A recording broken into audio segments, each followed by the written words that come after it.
Olá pessoal, eu sou Cila Mota, embaixadora oficial do Energy Channel TV e apresentadora do Agenda Global. Hoje eu estou aqui na Sabó para conversar com o Ricardo Ávila sobre sustentabilidade e ESG. Vocês vão ver que a Sabó é a Disney da indústria 4.0. Não dá para ver tudo de uma vez só, mas nós vamos trazer as iniciativas mais relevantes. Vocês vão gostar. Ricardo, muito obrigada. Estou muito feliz de estar aqui com você na Sabó. A sua história se entrelaça com a história da empresa e você praticamente construiu a sua trajetória profissional aqui. Então todo mundo está curioso para saber. É verdade. Obrigado, extremamente bem-vinda, bem-vindos. Um prazer enorme poder estar aqui compartilhando um pouquinho disso. A empresa, você sabe, completou aí já 83 anos. E de fato, eu estou completando os meus 32, quase 33 anos na empresa. Tive uma experiência rápida, quase um ano numa outra indústria de autopeças e embarquei na minha trajetória profissional já direto, terminando o curso de engenharia, por essa operação na Sabó, uma indústria essencialmente brasileira, vivendo esse mercado tão especial que é o mercado de autopeças. Sensacional! E para o nosso público que ainda não tem tanta familiaridade, conta um pouco sobre a história da Sabó. A Sabó é uma indústria, então, nascida no Brasil a partir de uma iniciativa de um imigrante húngaro que, na verdade, acabou desenvolvendo toda a relação familiar, a criação dos filhos, etc., dentro da empresa. Teve 3 filhos que formaram a segunda geração e já passamos agora pela gestão da terceira, quase indo para a 4ª geração. Dentro desse contexto de um imigrante húngaro, ele veio para o Brasil e iniciou um trabalho no grupo Volkswagen, desenvolvendo um trabalho muito focado na área de ferramentaria. Mas era um ferramenteiro de mão cheia, desenvolvendo soluções que acabaram passando por processos que envolviam vedação dos sistemas automotivos, em especial motor, parte toda de transmissão, alguma coisa em cubos de roda. Começamos a falar muito de retentores, na época eram retentores de couro. Imagina que isso foi evoluindo, envolvendo vedações agora estáticas, as juntas, e por que não sistemas de vedação completo, kits de vedação, que é o que a gente basicamente tem até hoje, pelo que mais somos reconhecidos no mercado.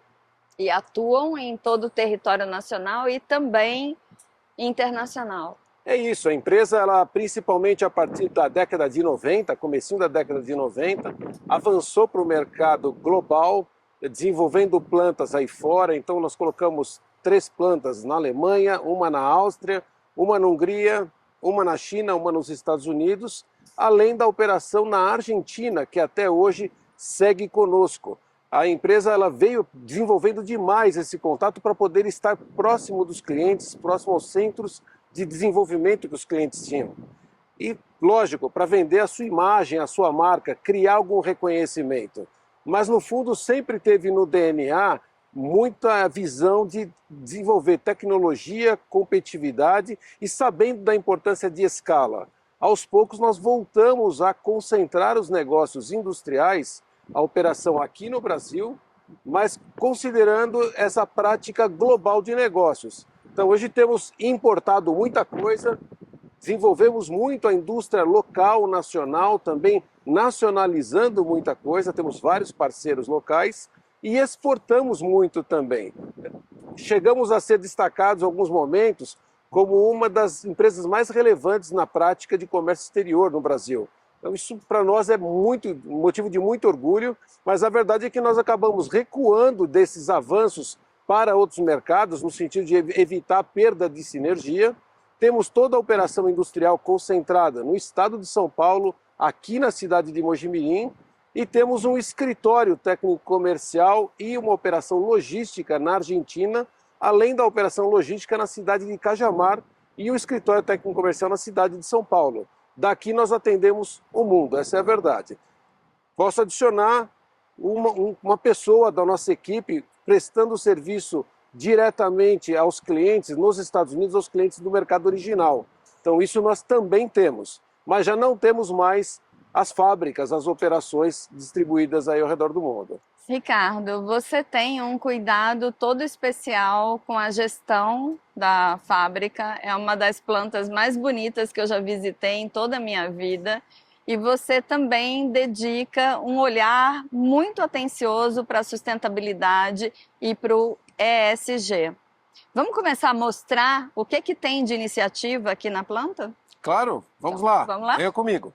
Falar do container é um pouco complicado também, porque a gente tem uma grande fração da vida dele que a gente não conhece. O que eu consigo te dizer é que ele deu 70 voltas ao mundo antes de chegar aqui.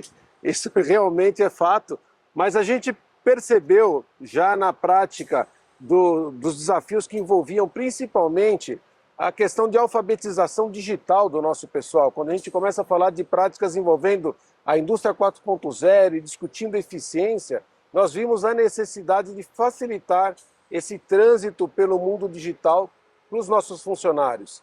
E temos feito muita coisa. Agora mesmo está ocorrendo uma sessão de treinamento ali, nesse momento. As pessoas têm o uso desse container como uma sala de aula verdadeiramente voltada para esse ambiente digital. Isso pode envolver desde o básico, em ferramentas talvez mais administrativas da Microsoft, etc., mas vários usos de ferramentas dedicadas à nossa operação. Então nós temos, por exemplo, um sistema que acompanha, monitora em tempo real a eficiência global dos equipamentos. O uso dos operadores, das auxiliares de produção com o input de dados, a leitura rápida de informações, a extração de relatórios, tudo isso é muito demandado. E a gente desenvolve toda a prática do pessoal dentro de salas de aula que estão estruturadas nesse container. A verdade é que são dois containers. Nós temos um maior na frente de um outro que está ali atrás. Esse outro tem uma outra finalidade. É um laboratório de tecnologias digitais. Você imagina que conforme a gente avança também com as boas práticas e a instalação de recursos mais modernos, nós temos muita coisa que demanda um exercício piloto de instalação, um treinamento, uma configuração de hardware. Toda essa estruturação do hardware para o exercício, vamos chamar assim, num berçário daquela prática tecnológica, é feito dentro daquele laboratório de tecnologias digitais. Então são dois ambientes muito sadios para a nossa operação. Dentro da preocupação com o S do ESG, temos também a percepção de que estamos, de algum modo, incluindo digitalmente essas pessoas, trabalhando-as no perfil delas para o mercado de trabalho, não só exclusivamente para a Sabó, mas temos discutido, inclusive, o núcleo familiar dessas pessoas, discutido possibilidades de trazer até pessoas que venham mais jovens dentro da estrutura familiar deles, por que não, inclusive, os aposentados, fazendo também a inclusão digital desta faixa etária, eventualmente, dos 60 a mais. A gente acredita que é muito interessante esse recurso para alcançar esse fim. E, eventualmente, aproveitando essas pessoas para integrarem o quadro de colaboradores da empresa. Exato, exatamente. Você vai ver que a gente já tem alguns exercícios, inclusive com pesquisas junto aos funcionários, para entender esse perfil, né?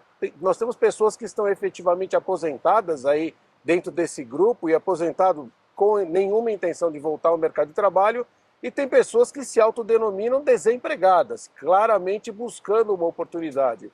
Temos recebido alguns feedbacks positivos do nosso pessoal só pelo fato de estarmos fazendo já esse censo, com boas intenções no contexto de criar oportunidades. Maravilha, bora para a próxima.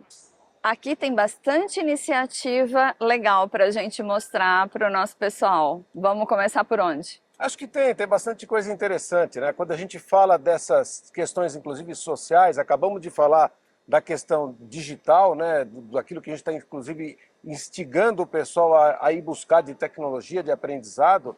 Muito legal o trabalho de parceria que a gente tem, por exemplo, com a FATEC. A FATEC acabou colocando o Centro de Desenvolvimento de Indústria 4.0, uma das unidades dela, aqui em Mojimirim, justamente para acompanhar a movimentação da Sabó. Nós temos procurado aproveitar esses estagiários, estudantes, e foi justamente numa movimentação de um desses rapazes que surgiu uma demanda bobinha, parecia simples, de trabalhar a questão de recarga dos aparelhos celulares dos funcionários. Eles queriam cuidar disso durante o intervalo de refeição, numa área de lazer que nós temos. Claro, é a coisa mais simples puxar a tomada e deixar disponível para o pessoal. Mas nós buscando motivar a pessoa para questões relacionadas à tecnologia e ainda sem nenhuma iniciativa naquela época relacionada à fotovoltaica, que era um ponto de interesse, nós estimulamos a pessoa a desenvolver uma solução que pudesse derivar para a recarga do celular dele, mas a partir de placa fotovoltaica. Nós temos aqui uma iniciativa, ela já tem até algum tempo, isso deve ser de pelo menos já uns 5 anos, em que um dos rapazes buscou trazer uma placa fotovoltaica simples. Nós fizemos, claro, o financiamento dessa iniciativa para ele, montou todo um painelzinho bem estruturado, elétrico, para o controle, e levou o cabeamento até a nossa área de lazer, onde ele tem justamente uma torre de recarga para os celulares. Tem um número de tomadas ali e acaba, claro, recebendo uma série de feedbacks positivos, não só da nossa gestão, mas dos colegas que resolveram o problema deles. Não há melhor incentivo do que os colegas, inclusive, estimulando para que essas ideias acabem derivando em benefício para eles próprios. Nada melhor do que se divertir e deixar o telefone carregando, depois voltar a trabalhar tranquilamente, sem essa preocupação. Então, muito foi bom. Um dos pontos de iniciativa muito bacanas. Aqui nessa área, nós também podemos ver essa torre, né? Aqui é uma torre de captação e reserva de água, mas imagine você que ela tem de altura a mesma coisa que temos de profundidade. Nesse processo da profundidade da torre e a altura completa, você imagine que a torre está dividida em segmentos, como se fosse uma mexerica, né? Então os gomos desta torre, um deles está dedicado para a reserva de água de incêndio. Existe um outro reservado apenas à coleta de água de chuva.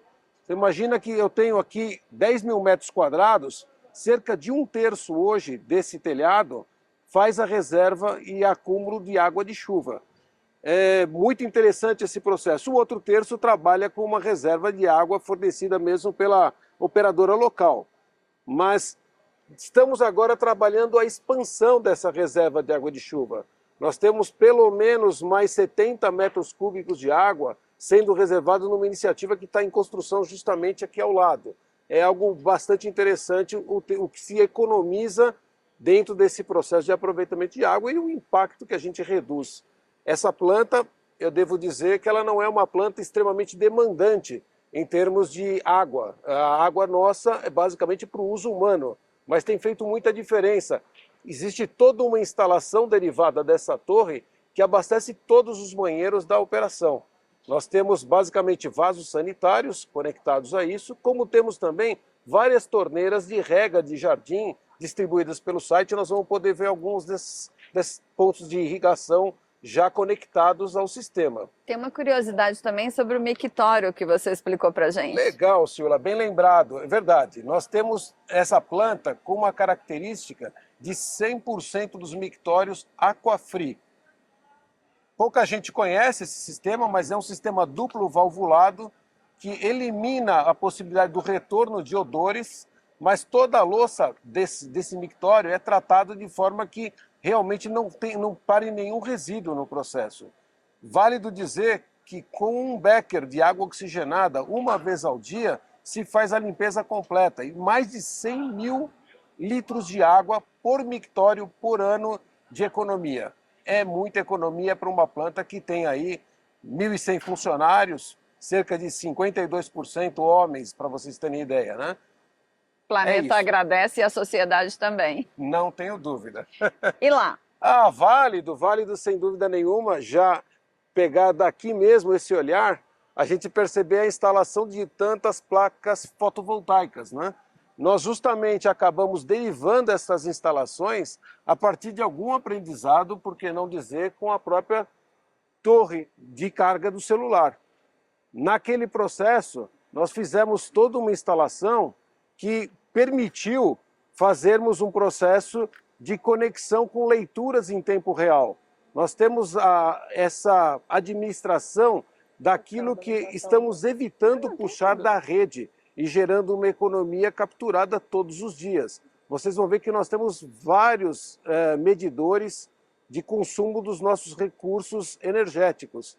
E aqui a gente pode ver a contribuição da captura de energia solar em tempo real. Existe um painel colocado ali na área, é muito importante porque é uma área, a gente apelida de ecoespaço, uma área preparada e construída toda com material de preservação, madeira apropriada nesse sentido, mas que está permitindo aos funcionários terem a sensação de que a empresa está, de fato, conseguindo aproveitar uma energia mais do que limpa dentro da sua estrutura. Nós fizemos uma conexão desses painéis solares a um painel diretamente instalado numa das cabines da fábrica, permitindo que a gente gere um equilíbrio com o uso que temos hoje da energia derivada do mercado livre. Nós somos já parte do mercado livre de energia desde 2003, para vocês terem uma referência. É incrível, é encantador conhecer a Sabó e todas as iniciativas que vocês implementaram aqui. Bora lá para o galpão? Lá. Vai ser um prazer. Então vamos. Obrigado. Construir um galpão exclusivamente para fazer a gestão de resíduos, isso para mim é inédito. De onde veio essa ideia? Vamos lá, tem um desafio importante aqui, eu vou colocar até com um ajuste que não é exclusivamente para a gestão de resíduos, mas muito da iniciativa veio realmente conectado ao tema dos resíduos. Você imagina que essa planta ela veio crescendo em cima de um conceito relacionado ao que a gente apelida ser a nave principal, daqueles 10 mil metros quadrados, mas nós tínhamos na saída, na doca de expedição, um trecho da doca totalmente dedicada para a saída também, mas saída dos resíduos. E, de alguma forma, esses resíduos tomavam um espaço importante para a operação e para o escoamento do produto acabado. Foi aí, nessa percepção e experiência, que a gente começou a encontrar outros desafios relacionados ao crescimento. Por exemplo, o trato de caixas KLT, caixas retornáveis, que vinham também com algum tipo de sujeira, de resíduo, a necessidade de limpeza, além da questão relacionada à frequência de retirada desses resíduos. Você imagina que nós trabalhamos com muita coisa just in time, temos janelas de entrega, os clientes vindo com frequência retirar materiais, temos os materiais que nós mesmos deslocamos até a nossa operação de Cajamar, mas os resíduos você fica aguardando, às vezes encher um container, etc. Te conto uma coisa, quanto mais eficiente você é, e mais lento no sentido de gerar resíduos, mais demora para a caçamba ir embora. Isso é um desafio. É claro que nós fomos tentando ajustar também os tamanhos de caçamba, mas no fundo víamos sempre uma dificuldade com esses resíduos num ponto importante da operação da fábrica. Uma maneira de otimizar toda a logística. Claro, com mais um detalhe ainda, esses resíduos eles estavam extremamente acessíveis para a força de trabalho. Isso, de algum modo, também nos gerava incômodo, porque nós temos uma necessidade muito grande de controle, de aferição, para também podermos fazer a redução. A gente precisa controlar para poder reduzir. Dentro desse processo, nós vimos a necessidade de blindar a área. E aí, realmente, investimos aqui nesse galpão, nós temos 7 milhões de reais aportados. É um galpão de 2 mil metros quadrados, em que nós procuramos segmentar algumas operações. Nós temos uma parte dele dedicada a materiais que nós chamamos de combustíveis, então nós temos plástico, papelão e madeira, que são insumos para a própria operação, e outra fração do galpão, basicamente esta metade, esta face que nós estamos vendo aqui, para o manuseio, limpeza, conservação de caixas retornáveis, inclusive com um sistema de circuito fechado de água para a lavagem dessas caixas. Vocês imaginam que eu recebo caixas retornáveis dos meus clientes com bastante impureza. Então eu tenho que fazer essa lavagem. Como o circuito é fechado, nós temos um contexto em que uma vez por semana há uma troca da emulsão do banho de água. Isso é o que ocorre. No caso do resíduo, nós temos ali caçamba de madeira, temos borracha, temos metais, temos plástico. Tudo isso está reservado numa área que me permite aguardar a frequência mais adequada de retirada, mas procurando ter o controle de tudo isso. Entendemos ser sadio para o processo e também algo que me dá espaço adequado para crescimento da operação. É uma operação que vem crescendo, de fato. Agora a gente vai caminhar para a reta final e vamos lá para o nosso showroom para mostrar para o pessoal um pouco da história da Sabó. Perfeito. Bora? Vamos lá, vamos comigo. Então, esse é o ponto que vai conectar aquela estrutura toda da reserva nova de águas pluviais. Eu havia citado 70 metros cúbicos, né? Sim. Então o pessoal está terminando essa instalação, agora ao final de agosto nós teremos pronto. Então nós vamos conectar aquela central a todo o processo da torre de reserva de água para permitir que esse acúmulo seja algo que amplifique ou amplie o período de uso da água de reserva para o próprio contexto dos vasos sanitários, etc. Né? Isso é muito importante para nós. Hoje, muitas vezes, você imagina que uma chuva de algumas horas pode me gerar 2 ou 3 dias de economia de água no uso para os vasos sanitários. Com essa amplitude aqui, nós devemos alcançar pelo menos mais 2 ou 3 dias, quase que dobrar esse processo. Para nós é muito importante. Há um limite, esse limite sendo excedido, essa água transborda e vem para o circuito de águas pluviais que circunda todo o site da operação. Além de economia de água, tem redução de despesas, Exatamente. o que é fantástico para a gestão. Para o processo e para sustentação do negócio. Com certeza. Bora. Mostra para a gente as iniciativas que foram implantadas nessa área. Tem muita coisa, mas vamos lá. De forma interessante, eu devo destacar que toda a operação ela está sujeita à regulação ambiental. Nós temos, para vocês terem ideia, algo ao redor de 630 itens de regulação federal, estadual, municipal, que nós cumprimos, além de regulações com o CETESB, etc. E essa planta tem ISO 14001 há pelo menos 17 anos, além de termos uma característica de aterro zero, já completando quase 10 anos. No meio desse processo, claro, nós fazemos uso de coleta seletiva. Então vocês vão ver os containers diferentes relacionados à coleta seletiva, plástico, papel e toda a parte daquilo que deve ter uma destinação realmente para resíduo comum, sempre lembrando que isso muitas vezes é utilizado para fazer um tratamento também como o resto de alimentação do restaurante. Nós temos compostagem. Basicamente a compostagem lida com esse resíduo, que é um resíduo que de alguma forma tem uma origem orgânica. Sim. Tá bem? Esse é o grande acesso para os funcionários. Nós podemos ver que tem uma parte do turno chegando nesse agora. momento. É bastante interessante isso. Vocês vão ver que nós temos uma sobreposição do horário, mas a maior parte da equipe ela entra por esse acesso que nós estamos. Aqui, justamente na entrada da fábrica, a gente pode ver que a gente destacou uma pequena área que acomoda um café para o pessoal. Quer dizer, o pessoal tem uso frequente de uma máquina de café, tem sempre a presença de itens padronizados em várias ilhas. São 6 ilhas dentro da fábrica, relacionando sempre uma pia para lavagem de mãos, um ponto de consumo justamente de café. Basicamente eles têm um crédito de café disponível no próprio crachá, além de fazer o acesso a vários pontos da operação, basicamente com recurso de biometria. Isso funciona muito bem. Lá dentro ainda, na base da questão de biometria, por exemplo, um recurso importante é uma instalação de, vamos chamar de consignados, nos EPIs, os equipamentos de proteção individual. Isso acaba sendo muito interessante para facilitar também controle e garantir o uso individual do equipamento de proteção correto para aquele posto em que a pessoa está trabalhando. Isso permite bastante facilidade para o nosso dia a dia de gestão. E preservar a segurança dos profissionais Sem o tempo dúvida. todo, sem que ele tenha que perder tempo se deslocando. Em cada estação, você tem uma máquina de EPIs onde ele pode rapidamente substituir aquilo que foi... É isso, é uma iniciativa que está, lógico, focalizada pela nossa engenharia da segurança do trabalho. Nós temos engenheiro, temos os técnicos, estamos, aliás, bastante próximos aqui da enfermagem do trabalho.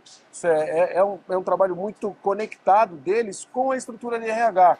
Por que não te dizer que o nosso escritório de gestão de manufatura, gestão de PCP, toda a gestão de processos, qualidade, tudo que é aplicável mais ao processo industrial, está exatamente no centro da operação, dentro da fábrica, conectados à área de RH.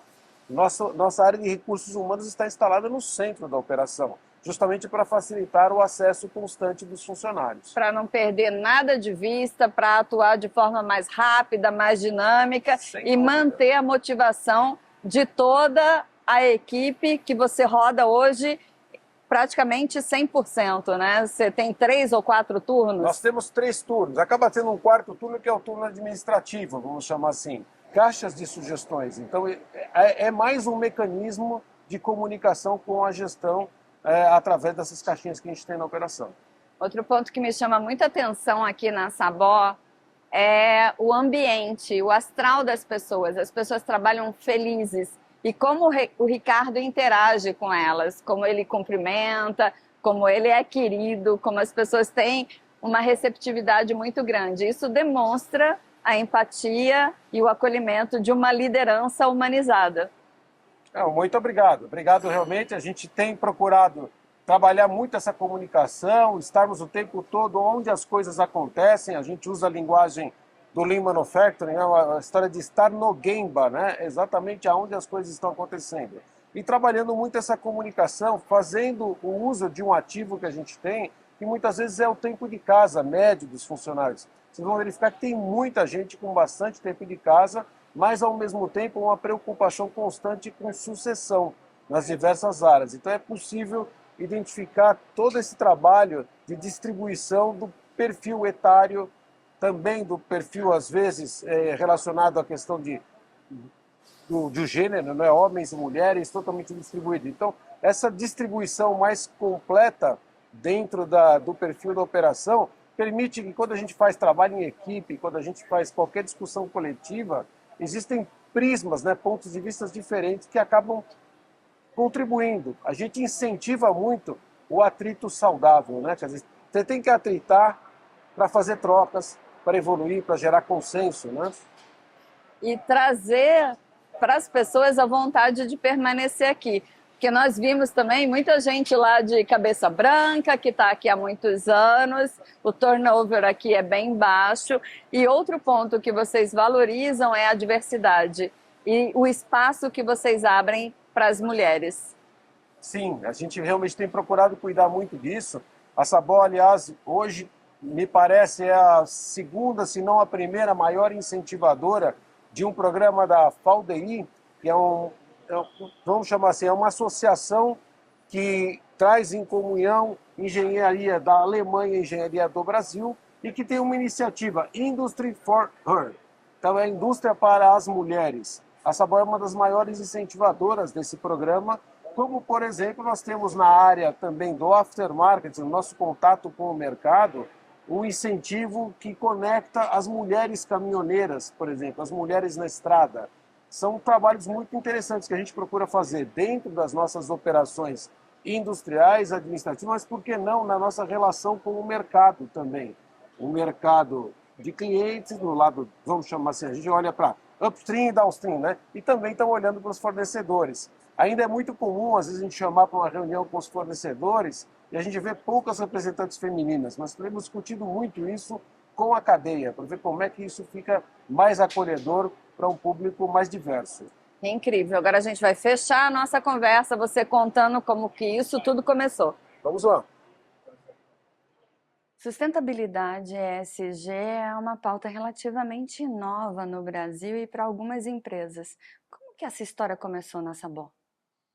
Puxa vida, a discussão realmente ela é bastante ampla, né? Quando a gente destaca a preocupação toda com o E, ambiental, o S, social, o G de governança, a gente começa a raciocinar a nossa relação toda com o mercado. Aí a gente olha muito para fornecedores, olha para clientes e olha para o nosso público interno. Muita preocupação com o nosso funcionário e começa a raciocinar questões relacionadas a propósito. A gente entende muito importante o tema de propósito e qual é o nosso papel, vamos chamar assim, de contribuição para o mundo, como é que a gente impacta de alguma forma o mundo com as nossas operações. É nesse contexto que a questão, por exemplo, de governança veio trabalhando demais o aspecto de sustentabilidade. Como é que a gente dá sequência ao processo para que a empresa possa garantidamente, quem sabe, alcançar outros 83 anos ou mais. Daí trabalhamos muito aquilo que, por exemplo, vinha sendo de alguma forma sofrido por nós no processo de transferência de conhecimento entre as gerações, também de acionistas. Você imagina, como eu falei, nós estamos agora migrando da terceira para a quarta geração, e nesse processo tivemos que discutir muita coisa, ou assistimos e apoiamos, eu como executivo, a interação forte entre os acionistas sobre essa visão de futuro. Veio muito a questão de governança. A empresa faz muito tempo já que trabalha com a controladoria, produzindo resultados absolutamente auditáveis, né? E nós publicamos esses relatórios para diversos clientes que justamente vão no detalhe a fundo nesse processo, usando práticas e regulações internacionais na questão que tange a governança. Lógico que quando a gente fala de governança, nós temos vários itens, e eu citei, por exemplo, os aspectos regulatórios, agora há pouco, quando nós falávamos de normas de federais a municipais, mas nós temos outras tantas questões de governança tão importantes quanto. Você imagina que, ao falar de sucessão, eu falo de sucessão pensando na estrutura toda, não é uma sucessão apenas de acionistas, mas uma sucessão de posições executivas importantes, como sucessão, inclusive, em postos de trabalho. A governança, muitas vezes, ela pode navegar de um processo de controladoria para operações e falar de qualidade, rastreabilidade, por que não, né? A governança de dados, como é que a gente faz o trabalho que se relaciona à confidencialidade. Hoje nós estamos, por exemplo, evoluindo a admissão de um selo, que é um selo de segurança TISAX, faz parte do nosso mercado, esse trabalho que envolve a confidencialidade na troca de desenhos, muitas vezes com nossos clientes. Eu tenho que ter governança sobre esses dados, né? Quando eu avanço para a questão de digitalização, a gente costuma brincar que eu não consigo melhorar nada que eu não meço, essa é uma verdade, mas eu também tomo um tremendo cuidado para tomar decisões baseadas em dados. Me basear em dados demanda governança dos dados. Lá atrás, nós falávamos, por exemplo, da digitalização e nós começamos o trabalho por GED, né? Basicamente a gestão eletrônica de documentos. Tudo isso, no fundo, está relacionado à governança. E o tema de tecnologia da informação, muito importante num processo que acolhe não só o nosso ERP, nós somos SAP já desde o ano 2000, mas uma série de outros sistemas que estão na estrutura. Posso migrar a conversa para falar do social e resgatar o nosso cuidado de raciocinar os nossos processos, as operações internas, naquilo que tange, por exemplo, o uso de alguns produtos químicos, o uso de polímeros. Nós basicamente trabalhamos com vulcanização, a vulcanização da borracha. Isso envolve, por exemplo, catalisadores, sistemas, elementos químicos diversos na formulação. Nós temos laboratórios químicos. Já não é de hoje o nosso trabalho de proximidade com regulações desse mercado específico, mas com a CETESB, em alguns casos envolvendo Polícia Civil, em outros casos envolvendo inclusive Exército. Todas estas questões trouxeram evolução no conhecimento nosso de destinação de cada um dos compostos, destinação de cada um dos tipos de resíduo, para que a gente conseguisse também começar a pensar até, por que não dizer, em circularidade, que é um dos pontos que a gente entende importantes dessa questão ambiental. O uso cada vez mais eficiente tem nos exposto cada vez menos, é óbvio. Então, há uma preocupação que depois conecta todas essas esferas, né, do ambiental, inclusive com a governança, que me elimina a preocupação de, por exemplo, fazer provisões no resultado contra quaisquer tipos de riscos. Então, há uma preocupação muito forte nesta questão ambiental, pensando nos impactos que a gente deriva para o processo. Essa planta é uma planta inaugurada em dezembro de 2005. Como eu falei, nós temos 83 anos, já migramos de plantas algumas vezes. Cada vez que a gente fecha uma planta, nós cuidamos da reabilitação da área. Essa reabilitação ela é complexa num processo com CETESB, etc. Ter experimentado isso, ter vivido todo esse processo, nos leva a ter ainda mais cuidado com tudo aquilo que a gente eventualmente deixa de herança no processo, numa planta em que a gente convive. Não posso deixar de falar de humanos, né? Quer dizer, somos humanos e a gente trabalha muito essa questão social.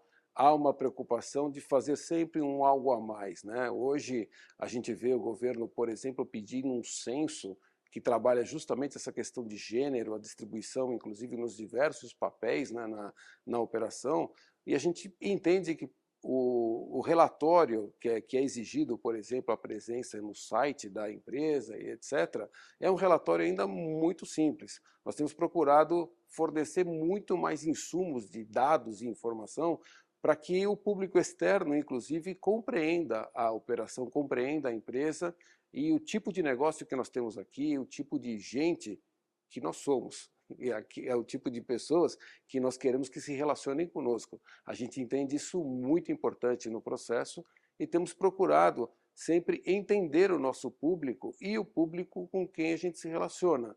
Hoje se fala muito, por exemplo, em experiência do usuário. A gente mede isso, mas é a experiência do usuário com o produto, mas a experiência do usuário também nas relações de negócios. A experiência do usuário, muitas vezes, é o meu usuário colaborador, o funcionário, a quem eu exponho uma determinada dinâmica de trabalho, etc. Quer dizer, a gente verifica todas essas questões, né? No trabalho com secretarias, aí, ministérios, Ministério do Trabalho, Ministério de Segurança, a gente fica com uma preocupação muito grande de entender evoluções de normas também reguladoras. Então nós temos desde NR12, PPRPS e a NR10, quer dizer, são vários sistemas que eles têm sempre nos orientado, mas que a gente procura entender na essência e trazer um algo a mais, buscando realmente condição de perpetuar sempre o negócio. Vamos deixar um recado final para os jovens. Você começou aqui muito jovem, Sim. Não que não seja, continua sendo jovem, só que há mais tempo. É isso aí. E começou como estagiário, tem uma carreira brilhante na indústria. O que você diria para um jovem que está escolhendo o que fazer nesse momento? Olha, é muito interessante, né? O jovem de hoje, ele tem acesso a um número de tecnologias muito relevante, muito importante, mas dentro desse número de tecnologias, ele também encontra uma série de facilidades. E há uma visão um tanto, me parece, ortodoxa, de que a indústria é vamos chamar assim, é um ambiente mais hostil de alguma forma, mais difícil de lidar com as coisas mais complexas. E eu devo dizer, a gente tem procurado colocar todo o esforço no sentido de também facilitar demais a conduta diária, procurando liberar principalmente o processo criativo. A gente entende que a prisão somente a processos extremamente burocráticos ou de raciocínio repetitivo, etc., é ruim para os negócios. Então a gente tem procurado dar liberdade de criação e nós precisamos desse jovem de alguma forma. A gente tem procurado transformar muito os nossos ambientes. O pessoal fala muito de ambiente de indústria como um ambiente sujo. A gente vê aqui exatamente o contrário. Tem a impressão realmente que a gente tem conseguido manter um ambiente muito limpo. A gente brinca, né? A operação ela inteirinha tem uma cara de laboratório de alguma forma, né? Sim. É muito interessante isso, a gente procurar trabalhar essa dicotomia daquilo que o jovem às vezes tem como visão e que pode ter herdado, às vezes, de pais, avós, etc., que tiveram uma outra experiência. Quero que saibam, quer dizer, a gente procura manter sempre as casas abertas. Nós temos recebido muita gente, ainda hoje pela manhã, nós estamos discutindo um programa para desenvolver aqui dentro a recepção de jovens, num grupos de 25, basicamente, que são todos participantes de nível fundamental, no 9º ano do fundamental, mas que estão passando pelo processo de tomada de decisão. E a gente valoriza muito aquilo que são as cadeiras ou as matérias STEAM, né, de matemática, física, Sim. química. A gente tem uma arena fantástica de práticas. Aqui você vai ver muito das coisas acontecerem na prática. E os jovens também. E os jovens também. Eles têm gostado muito. No geral, os feedbacks são extremamente positivos e a gente tem mantido, pelo menos aí como aprendizes e estagiários, ao redor de 45 no total, ciclando aqui dentro. Vários deles recebendo a primeira oportunidade de emprego na empresa. Tá? Maravilhoso. Melhor do que isso, impossível. Então você que é jovem, aproveita, vem aqui também conhecer a Sabor para ter uma nova visão da indústria 4.0.